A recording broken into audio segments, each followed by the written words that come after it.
Hi, my name is Isabella. Hi, my name is Aaron. Hi, my name is Linda. And today we're coming at you from the Shineline podcast at Sierra High School, and we're going to be talking about Healthy versus toxic relationships. With our special guest. Hi, my name is Virginia Aragon, and I'm here with Partners Against Violence. It's very nice to be here. Very nice to have you. Thank you for being here, ma'am. Thank you. Would you like to tell us about Partners Against Violence to start this off? Yes, absolutely. So, Partners Against Violence is an agency that has been a part of this community for over 50 years. And we are the local rape crisis center, and we cover the vast majority of San Bernardino County. For those of you who don't know, San Bernardino County is one of the largest, actually the largest county within the nation. And so it's a lot of cities, a lot of land, desert region, eastern, western region. And we are lucky enough to be able to provide support for survivors of sexual assault and to their families within that county area. What would you tell students if they were looking for any sort of communication with Partners Against Violence? We have a lot more social media platforms. You can absolutely get a hold or see what our website looks like, which is at partnersagainstviolence.org. We also have an Instagram, we have Facebook, and I think we're working on getting a TikTok. We're trying to be cool in the times, Trendy and making our different little videos. And we have different offices, so it just really depends on where the person is coming from. We try our best to meet the survivor where they're at. So we have our main administration office, which is in San Bernardino. So if anybody finds themselves in any type of crisis and needs to speak to a crisis counselor, which would be myself, and we have another counselor there, they can just walk in. No appointments needed. We have other offices, and we're pretty spread out throughout the different regions. There are certain parts of Riverside County that we actually cover too. So we do have an office in Coachella Valley. They cover Palm Springs, they cover Coachella, all of the lower desert region. And then we have another office in Morongo Basin, so Morongo, Yucca Valley, Joshua Tree. And we have a satellite office in Victorville, Apple Valley, Hesperia, Barstow. A lot more of the rural desert regions up there. And so we provide various types of services for survivors. It just depends on what they need. The great unique type of services that we do are different court accompaniments. If we have, let's say, for example, a survivor who is currently going through the court system, and this is directly involving their sexual assault, we can actually go and accompany the survivor to their court. A lot of the time, sometimes survivors have to testify against the perpetrator, and that can be very, very triggering for them. There's been usually a lapse of time if the individual is in custody, and so that takes a toll on the person emotionally. So our advocates are able to be there to provide that emotional support and let them know that they don't have to go through that process by themselves. And so it's really great. I say that it's unique because there's not a lot of agencies that provide that type of support. On top of any other type of regular support that we do, which is counseling services, we have support groups that we offer for survivors of sexual assault. We also provide a support group for family members that maybe have had family members or friends that have been assaulted. Takes a toll on them as well. So very different services, and we are really lucky that we are able to provide these services to the community completely free. So yeah, that's a little information about our agency. So tell us about yourself. What made you get into this industry? Was this the profession you wanted when you were little? So in the beginning, when I decided to go back to school, I took a break from school and continued to work at an agency called Catholic Charities, and they were a counseling agency. And the more and more that I got involved in that work, seeing how they interact with clients, I kind of fell in love with it. And so I decided, you know what, I think I want to go back to school, and I think I want to be a counselor. I think I want to go back and major in psychology. And so I did. And within that process, of course, you're trying to plan for master's programs and all these other things. And my advisor had mentioned that I needed more experience in, some type of field working directly with survivors. And back then, Partners Against Violence was known as San Bernardino Sexual Assault Services. And that's how I found out about this rape crisis center. And I started off as a volunteer. I got certified through the state. And I, signed up for shifts, did all the things that a volunteer would do. And I absolutely fell in love with working with this particular population. Working with survivors of sexual assault, it kind of sounds cheesy and corny, but I feel like it's a privilege. It's a privilege because I get to be a part of a very difficult time in that person's life, right? Yeah, Probably sure. going to be one of the most difficult and hard parts of their life. And I get to have that privilege to kind of walk with them and witness, what they have to go through when they make a police report, when they have to go to the hospital and they have to, get an exam and collecting evidence on their body. And not even just that, a lot of these survivors have to go through a very grueling process. Having to talk to law enforcement about just being assaulted, they ask very specific questions.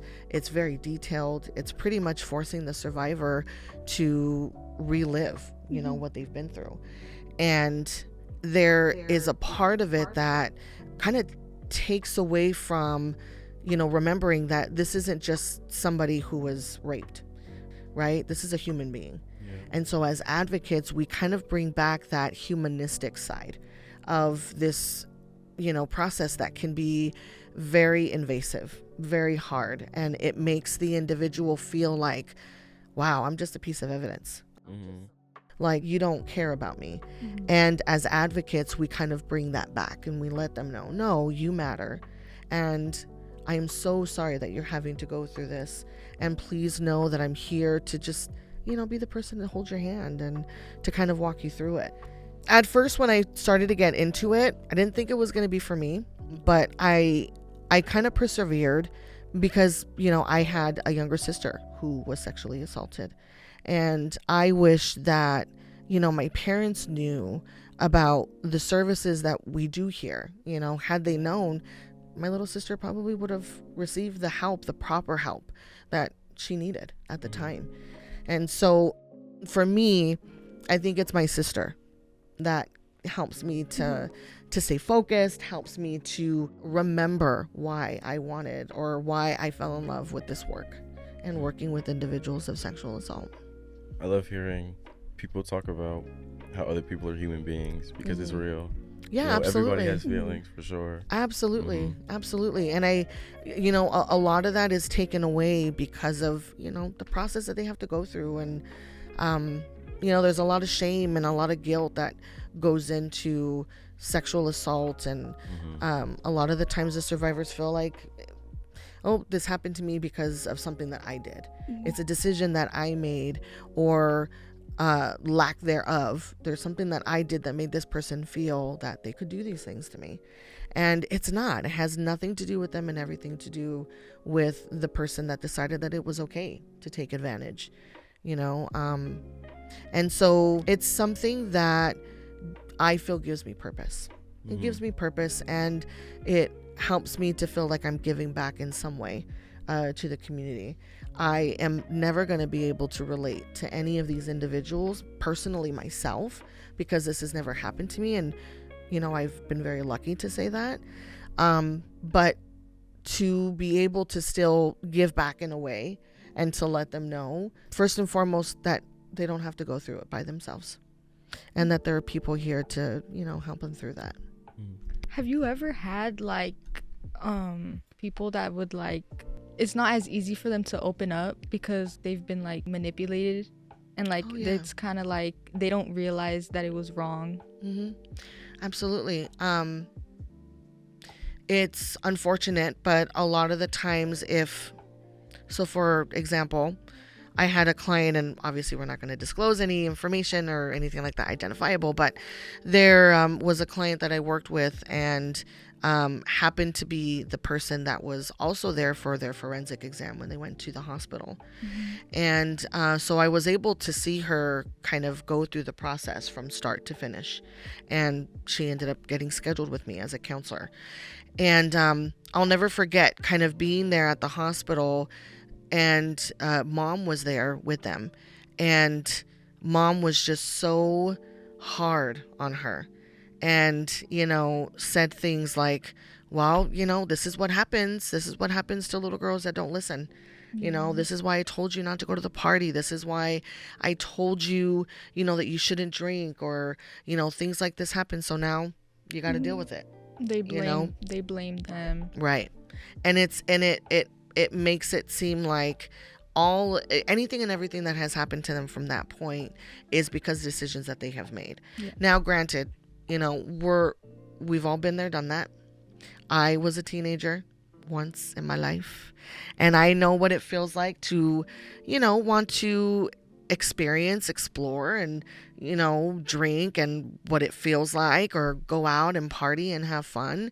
And I feel like there are certain ways that we can do that in a safe way, but I also don't want to take away the blame, right? I don't want to take away the most important piece of that is, yes, this individual went out and she had a drink. But what we really need to focus on, instead of asking her those types of questions, the right questions that we should be asking is, why did this individual think that it was okay or appropriate to take advantage of her because she passed out on the couch? Yeah. What person in their right mind would think that that is okay? And why is it that all the blame is on her because she didn't take care of herself? She was unconscious. Right? And so it's those types of things that, we still, in our society today, we still have to work on it. There's still a lot of this rape culture, this victim blaming that happens a lot. And, where we are pointing the finger at the victim and the survivor, and not at the person that actually perpetrated on this individual.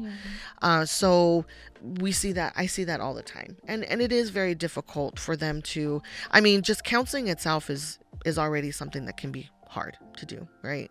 Being able to talk about your feelings, to process what that feels like, and then to talk to somebody that you don't even know, let alone now you're going into a counseling setting and you're talking about something that's even harder. You're talking about something, that you yourself haven't even maybe convinced yourself that has happened, because you still feel that it's your fault. Or like you haven't processed it yet. Like you're still thinking. Right. I had a client, we go through this like little measure form.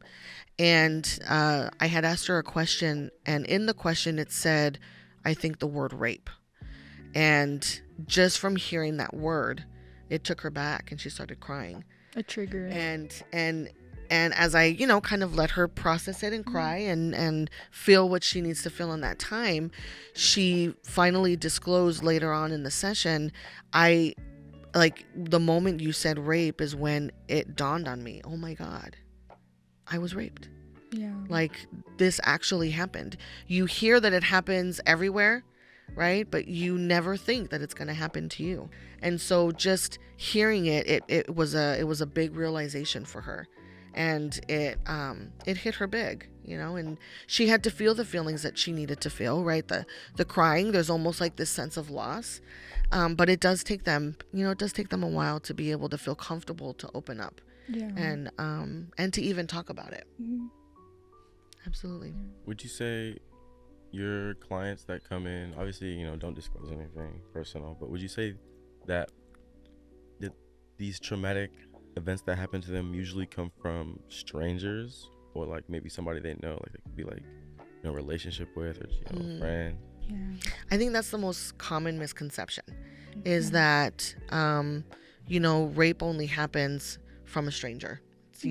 What are the things that you see in what is that, Law and Order SVU or something, some show, and it's typically the female that's running in the park, and then this, random person tackles her and rapes her. And that's actually not the most common situation. The most common situation is that People more than likely the perpetrator is somebody that the individual knew. We find it more and more, and we're finding a lot more cases of incest. So we see the mother and the father perpetrating on the child or the individual.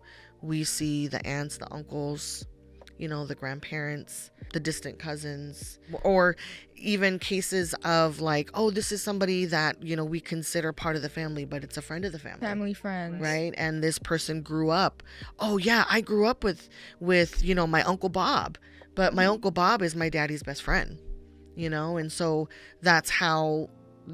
And when we're talking about these types of cases, it's more than likely, the younger children. That's how they get lured in. It's because, these are people that they were taught and they were raised to believe that they are trustworthy. They're like getting groomed in a way. They're trustworthy. They're people, that I'm supposed to feel comfortable with because they're always around me. Yeah. They come to our parties and they've picked me up at school and done all these things like a parent. And so a lot of the different situations where we do deal with individuals that are victim blamed, there's a lot of shame, right, in what we're talking about. Survivors know more than likely who their perpetrator is. Sometimes it's not just always about somebody who was at a party or somebody who, met somebody at a bar, and at that point it, turns into an assault. There are other situations too, and a lot that I have encountered as well as a counselor, where the sexual assault is happening within the relationship itself.